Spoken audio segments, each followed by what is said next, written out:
A crisis thousands of miles away, but for many in Uganda, it's having a direct effect. Uganda's economy is already being impacted on by the conflict in Sudan. Uganda's coffee, worth more than $80 million, can no longer find its way into the North African country.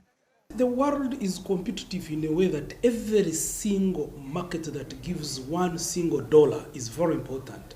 So when you lose one of the chief importer of Ugandan coffee, then we are getting stuck in rebuilding our economy the way we had strategized. According to Uganda's Revenue Authority, the total value of exports to Sudan is approximately $92 million.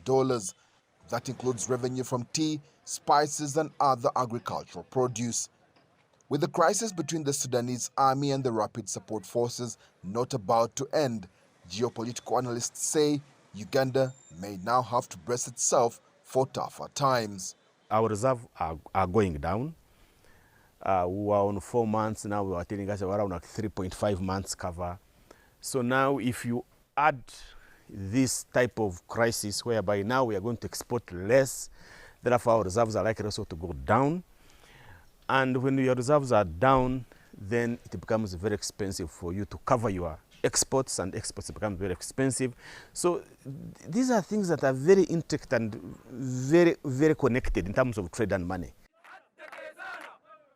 Over 400 people have been killed and thousands displaced since the war broke out 3 weeks ago, according to the International Committee of the Red Cross. The United Nations has called for an end to the conflict. I'm hopeful that that will happen, but I'm not yet confident that that will happen. And indeed, we have not yet seen any ceasefire in Sudan lasting. Regional leaders too are already calling on the warring factions to commit to a transitional process. Experts are demanding that Uganda finds alternative markets for goods now closed out to Sudan.